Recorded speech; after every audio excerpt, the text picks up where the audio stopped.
I was falsely accused of plagiarism by a colleague, so I took the initiative to resign. The project report I had stayed up all night to finish was claimed by her to be copied. At the end of my internship, I bluntly turned down the offer for a full-time position.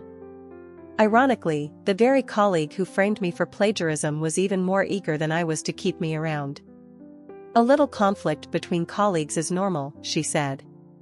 "I don't blame you, so there's no need to feel guilty and resign." Even my boyfriend sided with her, trying to persuade me. "That's right, just apologize and it'll be over.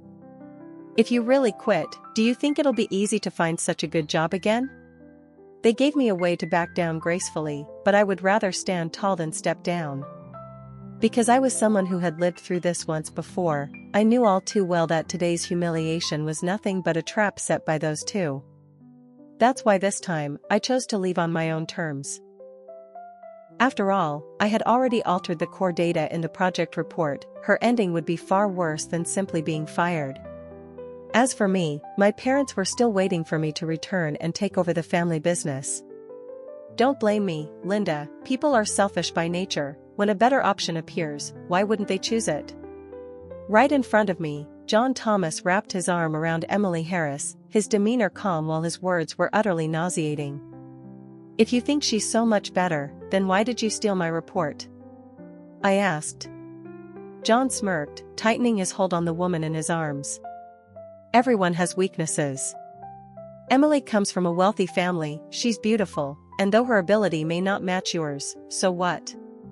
She's a rich heiress, she doesn't need to prove herself with work." Hearing this, Emily tilted her chin proudly, her expression smug. "Using your report was me giving you face," she sneered. "After all, you only worked on the project for money, right? Just admit it." Their shamelessness made my entire body tremble with rage. I descended the stairs with firm steps. "I don't want a single dollar. My phone has all the evidence, and I'll make everything public." Emily panicked, clutching John's sleeve nervously. "What should we do?" she asked. "Stop right there," John barked, yanking me toward the edge of the rooftop. I struggled in terror but couldn't match his strength. A cold glint flashed in Emily's eyes. "You had a better path but refused it. Don't blame me for being ruthless. To climb to where I am today, I sacrificed too much. I won't let you ruin me." With that, Emily shoved me hard. The sickening sensation of free fall swallowed me whole, stealing the breath from my lungs. As my consciousness faded, only hatred remained in my heart. This ending could never be my destiny. If God granted me one more chance, I would make them pay dearly. When I opened my eyes again, I was gasping for breath, the terror still clinging to me. Slowly, as my vision cleared, I realized I was in my bedroom. My gaze fell on the calendar, and my eyes widened instantly. Could it be? My wish had truly come true? I had really been reborn. Right in front of me was the project report I had poured sleepless nights into. This was the very first project I led on my own, the one that later became the foundation for Emily Harris and John Thomas to steal my work. But now that I was back, how could I ever let them enjoy their stolen victory again? I immediately revised several critical details in the project. Unless someone scrutinized it line by line, they would never notice the discrepancies. Then I carefully backed up the original report onto a USB drive and locked it away safely. Just as I finished, a knock came at my door. "Daisy, did you finish the project yet?" "Come eat, dinner's ready," came John's voice, feigning concern. He was trying to test if I had completed it. In my past life, it was at this very moment, when I wasn't around, that he sneaked onto my laptop, sent my entire project to Emily, and then accidentally erased all my files. Back then, fooled by his sweet exterior, I never suspected him. I thought of everything, except doubting him. "I'm done," I called out.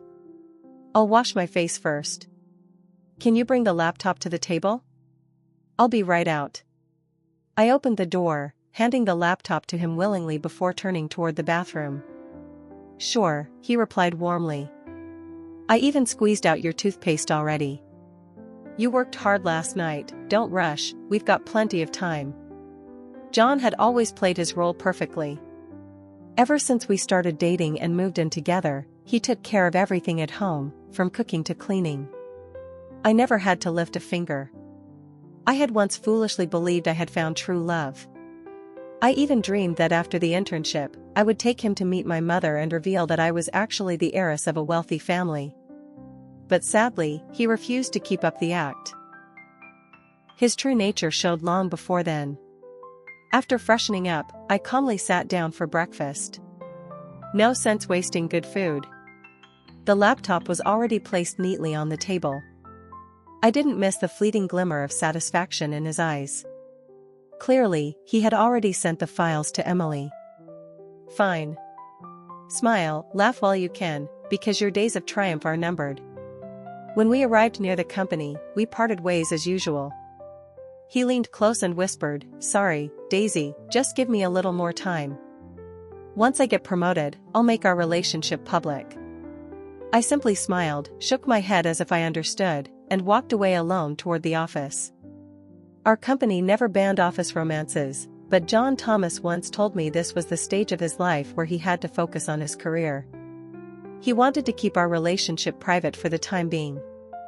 He said he wasn't skilled enough yet, and only when he had the ability would he reveal me to everyone. Back then, I was deeply touched. I truly believed he cherished me. Now, looking back, I realize he didn't belittle himself. He belittled me. The moment I stepped into the office, Lily hurried over. Noticing the dark circles under my eyes, she immediately said, "You pulled another all-nighter, didn't you? Make sure you take a nap at lunch, okay?" She was my closest friend at the company. In my previous life, she had been the only one who believed me. Unfortunately, she ended up offending management and was fired. Not long after she left, I was dragged to the rooftop by John and Emily Harris. Seeing her again now, my eyes grew misty. To be given another chance at life, what a blessing it was. Lily, noticing the tears welling in my eyes, frowned. "Are you really that tired? The director hasn't arrived yet. Why don't you rest for a while? I'll cover for you." I wiped away my tears, smiled, and hooked my arm through hers. "I'm fine. Don't worry. This time, I'll make sure the project is mine." Truthfully, I could have chosen to let go. But I couldn't bear to waste all those sleepless nights. At that moment, Emily swayed her slender waist as she strutted past me. Hearing my words, she smirked mockingly. "Oh? So confident, aren't we? Then I'll be sure to pay close attention to your presentation later." Her eyes brimmed with ridicule, as though she was eagerly waiting for me to embarrass myself. I had no interest in trading insults, but Lily couldn't hold back. "Seriously? Throwing shade first thing in the morning? Have you even finished your own project yet?" she snapped. Emily was notorious in the company for being lazy, always avoiding responsibility and never working overtime. People said she came from a wealthy family, which even made our director bend over backwards to please her. Every day she dressed like she was headed for a fashion show, spending her office hours fixing her bangs or reapplying lipstick. We had almost never seen her do any real work. "Of course I finished mine," Emily shot back proudly. "In fact, I'm very confident. This project will definitely be mine." She glanced at me with smug superiority before continuing in a mocking tone. "You think I'm like you? I'm a professional woman. Even if I stay up all night, I still show up flawless and gorgeous the next day." Lily and I were never ones for fuss. A touch of foundation, a little lipstick, the most basic office attire, that was enough. But after nights of little sleep, my complexion inevitably looked tired. Compared to Emily with her sharp-winged eyeliner stretching toward her temples and her shiny designer outfit, yes, on the surface, we seemed lacking. But really, who cared? I replied calmly, "Fine then. If you're that confident, let's just wait and see." "Good," Emily Harris sneered triumphantly. "If you lose, you'll have to admit in front of everyone that you're less capable than me. How about that?" She looked at me as though victory was already in her hands, daring me to accept. I nodded without hesitation and pulled Lily away with me. Lily frowned in disbelief. Where on earth does she get that kind of confidence to challenge you? I smiled faintly. Maybe she thinks she has some kind of secret weapon. But no matter what it is, it can't beat real effort. What we've learned and worked for stays in our own minds, nobody can steal that. That's exactly why, in my past life, they clung to me so desperately. Deep down, they knew that no matter what tricks they pulled, they couldn't surpass me. The moment I sat back at my desk, Emily couldn't hold back her theatrics any longer and began announcing to the whole office. Listen up, everyone. During today's meeting, pay close attention. Daisy and I made a bet. Whoever gets chosen must admit publicly that the other is more capable. As soon as her words dropped, the office went silent. Everyone here had witnessed how hard I worked. My dedication wasn't something that could be denied. In my previous life, when Emily first plagiarized my work, many colleagues actually sided with me. They didn't dare confront management openly, but behind the scenes, they whispered that they believed me. But as the incidents piled up, and I could never produce evidence, their faith in me slowly turned into doubt. When no one responded to her grand declaration, Emily grew irritated. Last time I was just being modest. This time I'll give it everything I've got. Still, no one bothered to reply. Instead, they exchanged knowing looks and suppressed laughs, mocking her for overestimating herself. Humph, just wait and see. Emily snapped angrily before storming out of the work area. As soon as she left, quiet chatter filled the room. Wow, what's gotten into her today? Did she take the wrong meds? Right? Of all things to compete in, she chose work performance? Everyone knows she's only here because of her connections. Exactly. This is going to be entertaining to watch. This meeting was no ordinary gathering. Senior executives themselves would be present, and for employees at my level, it was the first time we had ever come face to face with them. In my past life, because of the plagiarism scandal, I was misunderstood and cast aside, while Emily caught the executive's attention. All thanks to that manager who had tipped her off beforehand. That was why she had rushed to throw a project together and conveniently stolen mine. Just minutes before the meeting began, Emily strolled in with her laptop clutched tightly in her arms. Her lips were flushed, and her eyes glittered with smugness as she glanced my way. Trailing behind her was John Thomas, his expression looking anything but natural. I could easily guess where Emily had been, straight to John. Disgust churned in my chest. When the senior executive asked who would present first, Emily immediately shot her hand up, clutching her laptop protectively, as if terrified I might steal her chance to speak. With approval granted, Emily Harris eagerly walked to the front, opened her PowerPoint, and projected it onto the large screen. Sure enough, it was my report, the very one I had spent the entire night completing. She stood there, throwing me a provocative glance, clearly hoping to see me panic in shock. Too bad for her, I didn't so much as flinch. My calmness froze her expression for a brief moment before she quickly regained composure. Emily began her presentation, reading every word as if it were her own. The more she spoke, the more confident she became. She was so intoxicated by her own performance that she failed to notice the senior executive's face darkening, or the mocking looks exchanged by the colleagues around her. This report, you really claim it's yours? Yes, every part of it had been painstakingly done by me. Emily completely missed the displeasure in the executive's voice, mistaking it for admiration. She even emphasized the words "all by myself" with pride, then shot me a smug glance as if she had won. The executive's face turned grim. He glared at the manager seated nearby. This is the employee you recommended to me? You must be out of your mind, accepting someone like her. Take a look at this so-called report she made. Even a dog pounding on a keyboard could have done better. His blunt rebuke sent the room into laughter. I had deliberately altered all the critical data in the report, making it chaotic and riddled with flaws that only I could unravel. John Thomas had trusted me, only giving it a quick glance before handing it to Emily. And Emily, simple-minded as she was, never noticed anything wrong. Amidst the rippling laughter, Emily's face flushed crimson with humiliation. She shot me a venomous glare before scurrying back to her seat. I glanced briefly at John, his expression was equally sour. The moment our eyes met, he quickly dropped his gaze. Then it was my turn. I didn't even need to look to know that two pairs of eyes were glued to me, waiting, hoping I would make a fool of myself. With composure, I turned on my laptop. Under their unwilling stares, I inserted my USB and opened the real report.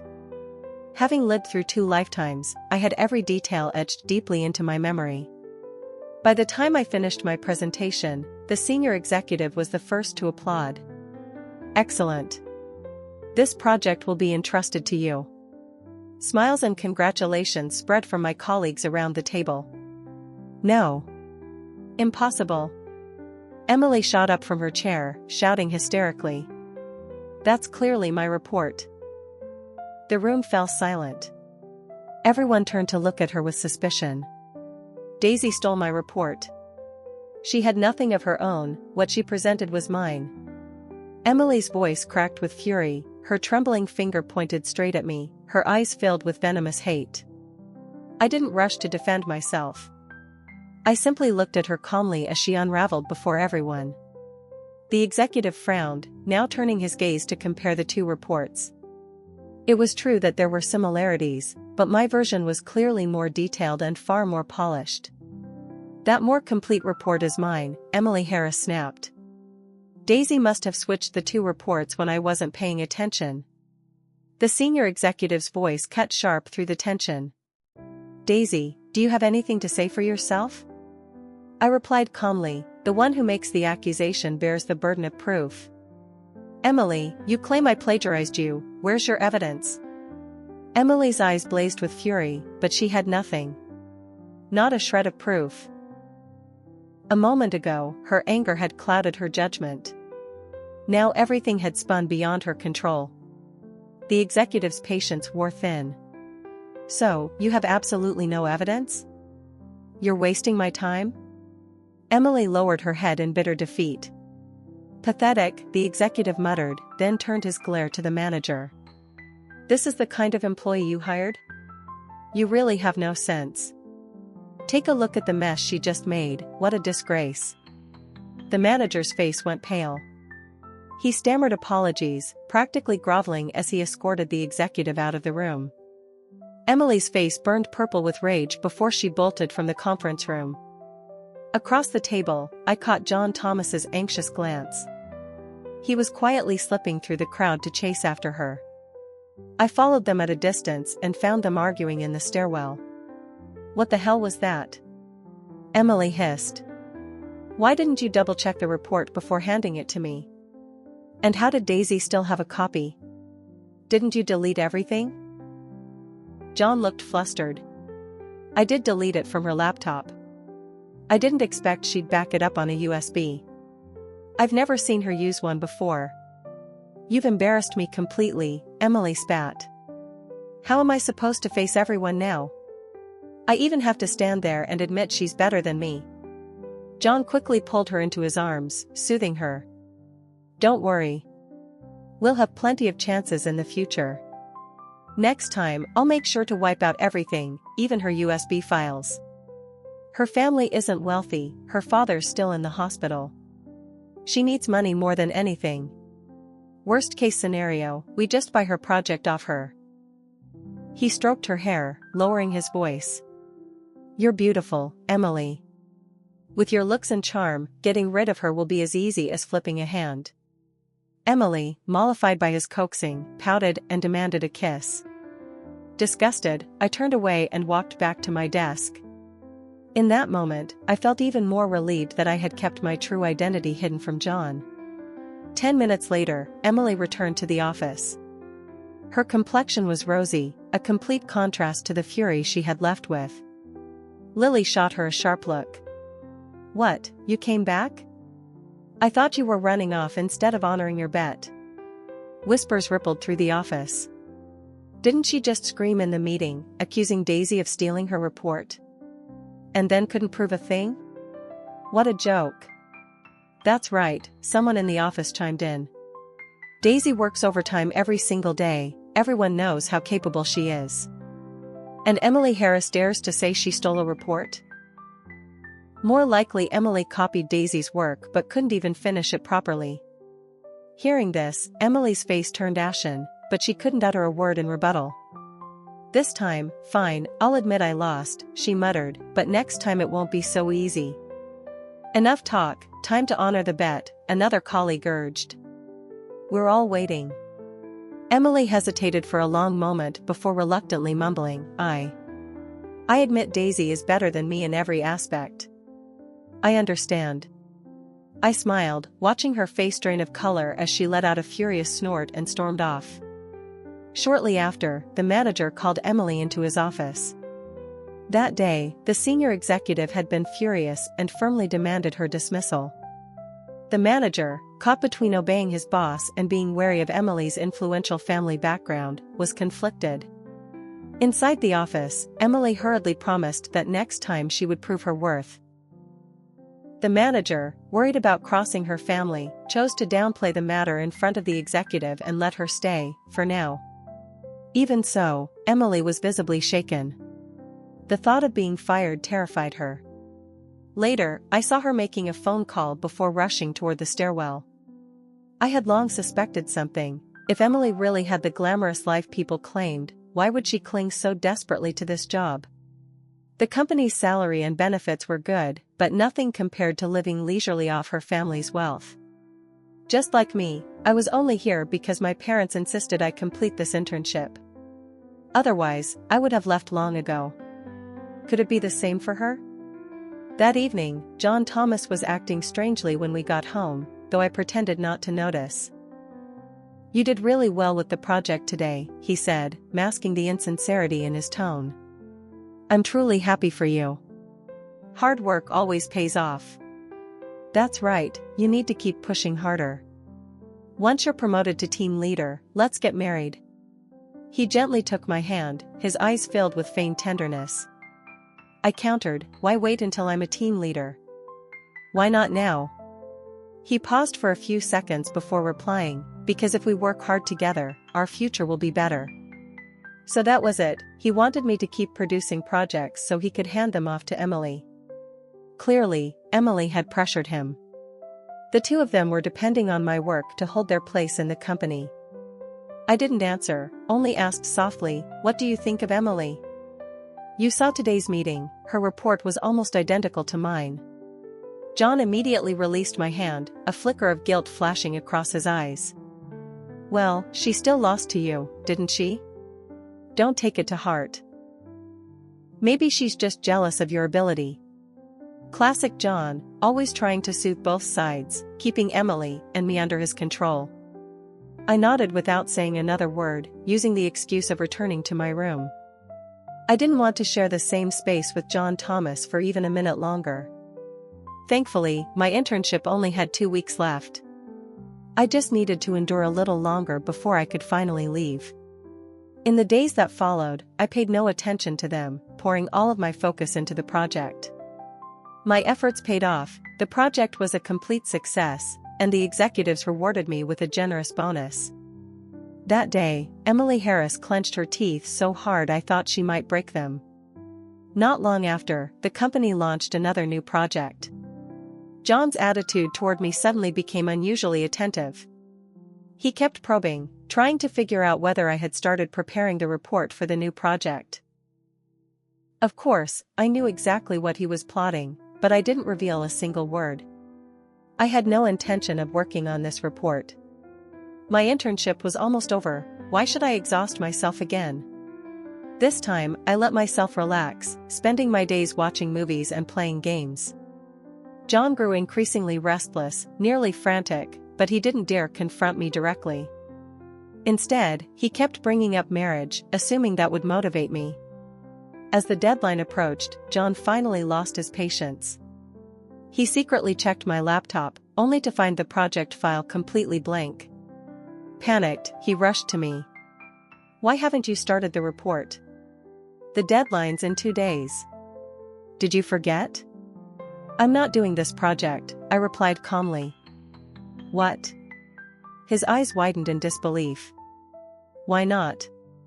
Don't you want to keep working hard? No. I want to rest a little, I answered flatly. He grew more anxious. Don't you want to earn money anymore? Your dad is still in the hospital, don't you need the bonus from this project? Who said not doing the project means losing my salary? The last one nearly broke me, and after everything that happened, I want a break this time. You can't just rest. There's still time, you can finish it. His voice rose in panic. If I didn't do the project, then who would he steal from? Watching his irrational frustration, I couldn't help but laugh. Why are you so angry? Even if I did earn the bonus, it's not like I'd share a single dollar of it with you. He froze, coughing awkwardly to cover his embarrassment. Didn't I already say? Once you're promoted to team leader, we'll get married. I just want to marry you sooner, that's why I want you to work harder. But I never agreed to marry you, I said softly. Who told you I had to? His face twisted, shock and fury flashing in his eyes. More intense than when he learned I wasn't doing the project. All this time, he thought he had me in the palm of his hand. He never imagined I didn't care at all. That's right, I continued evenly. I don't plan on marrying anytime soon. His expression darkened instantly. The mask of charm he wore almost slipped. In his mind, having him promise marriage should have made me endlessly grateful. After all, with his qualifications, wasn't he doing me a favor? And yet I, someone from a poor family, with my father still lying in the hospital, actually dared to reject him. You're not even trying, John Thomas snapped. Do you really think completing one project is enough? If you keep this attitude, maybe I should reconsider our relationship. Up to you, I answered flatly.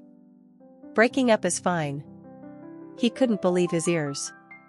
Still, he tried again, patient, almost pleading. You're just angry, right? If you agree to work on the project now, I won't break up with you.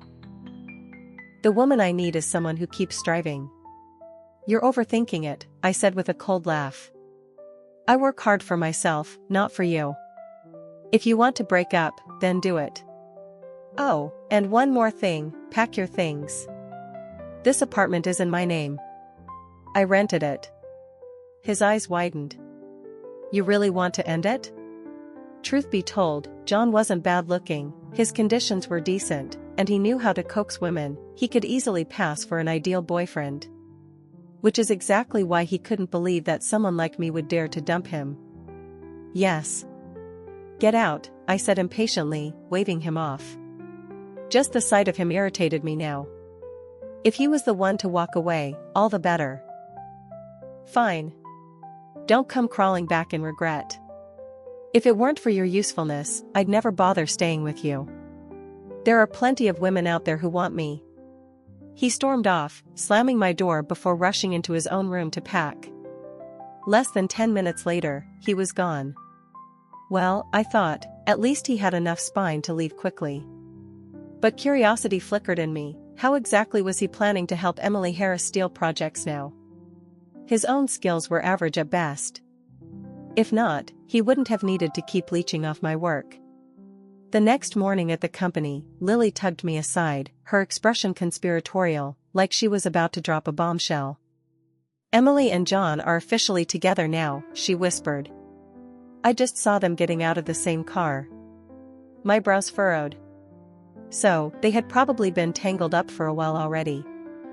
When he was with me, he'd made every excuse not to go public. But with Emily? Not even a hint of hesitation. Of course. That's how men like him were. Double standards. To him, I had never been important enough.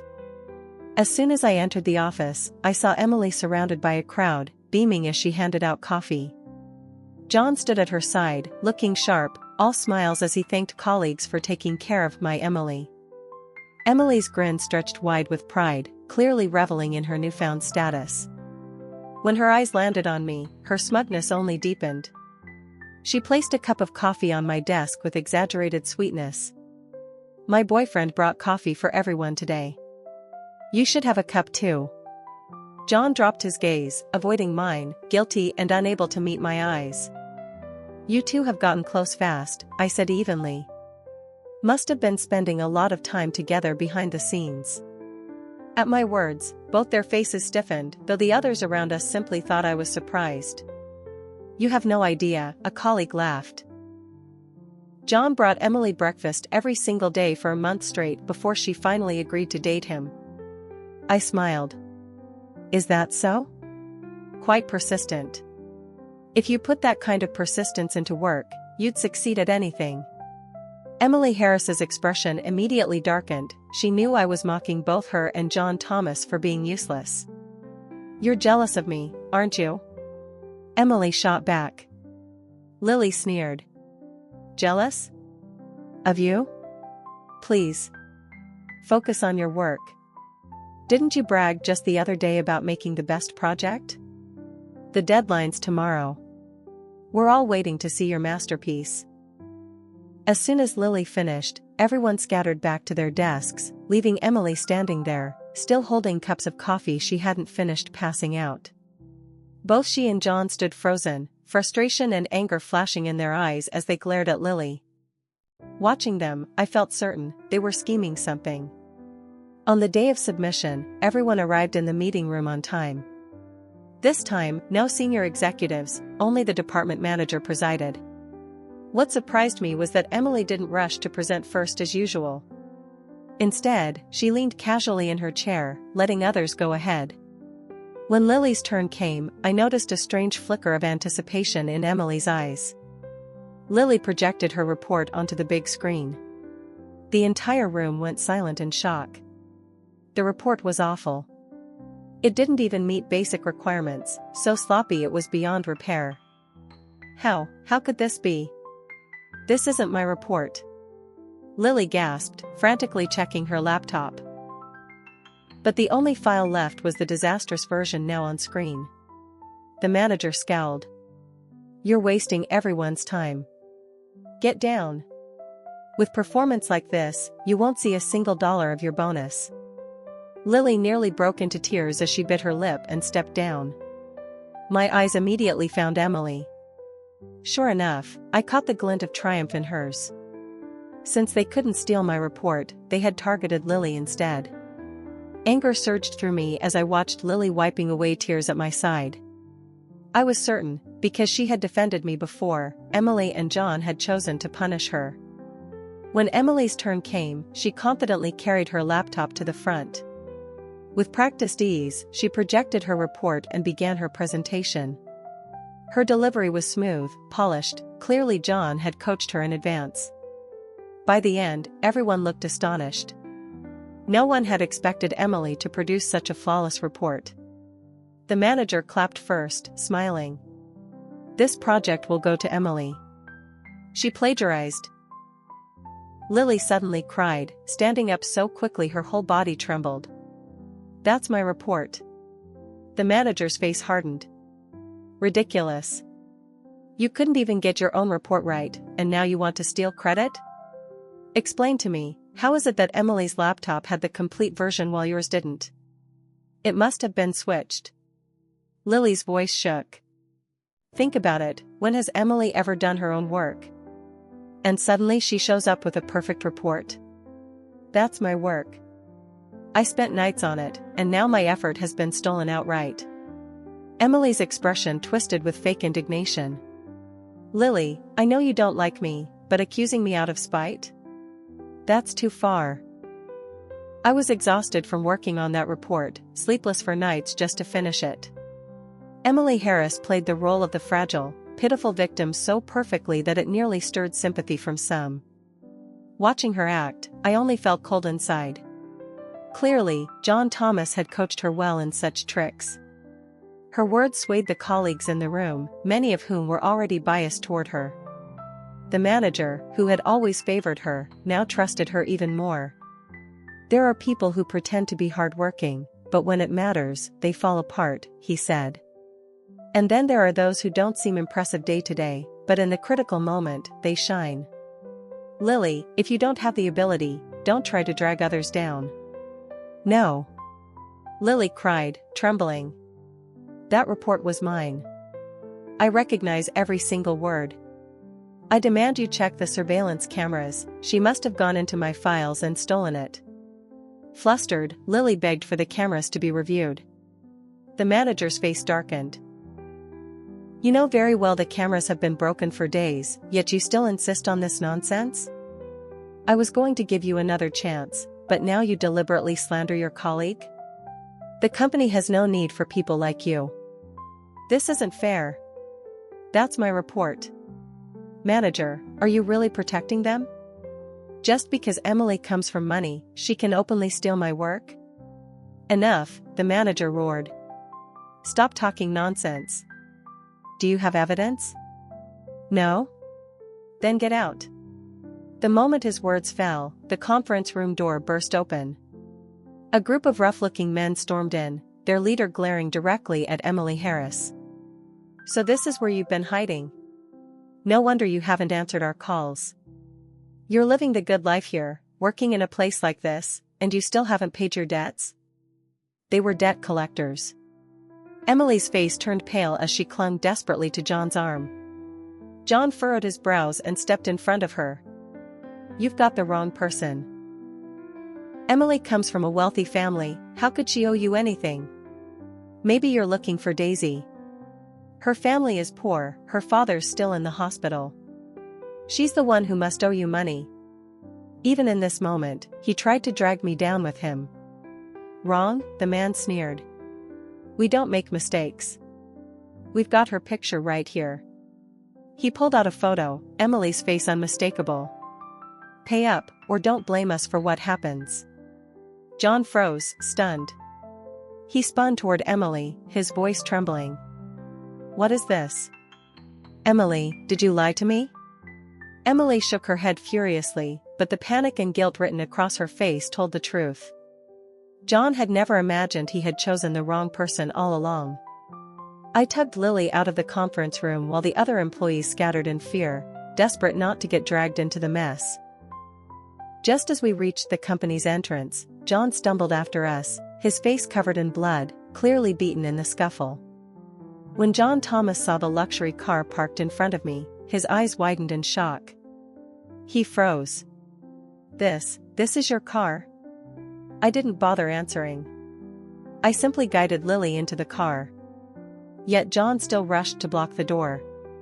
Didn't you say your father was in the hospital? So you lied to me? How shameless. I laughed.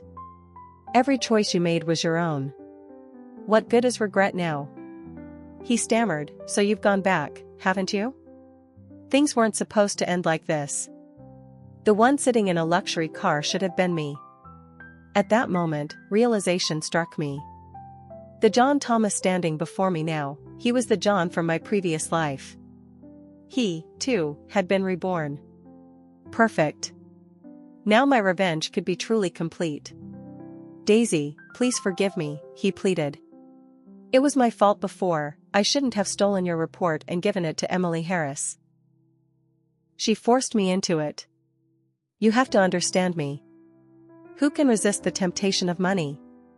He collapsed to his knees in front of my car, desperately trying to stir my pity. I only smiled faintly, slammed the door shut, and told the driver to move. If I weren't Daisy Lynn, the wealthy heiress, but just an ordinary woman, would he be kneeling in front of me like this? The answer was clear. Absolutely not. Beside me, Lily was still shaken by everything. I explained the situation briefly to her. She asked worriedly, what he said earlier, about your father being in the hospital, he's all right, isn't he? This was the kind of person who truly cared for me. She didn't care whether I was rich or not, only whether my family was safe. I smiled. It's fine. My dad only sprained his wrist playing basketball. He was discharged a long time ago. Hearing that, Lily let out a sigh of relief, hugging me playfully. That's good. Then from now on, let me keep hugging you for good luck. Afterward, I smoothly completed my internship and left with Lily to join my family's company. As for Emily Harris and John Thomas, Lily, ever the curious one, later asked around and told me what she learned. After Emily was dragged away by the debt collectors, no one ever saw her again. John was fired from the company, blacklisted, unable to find work anywhere.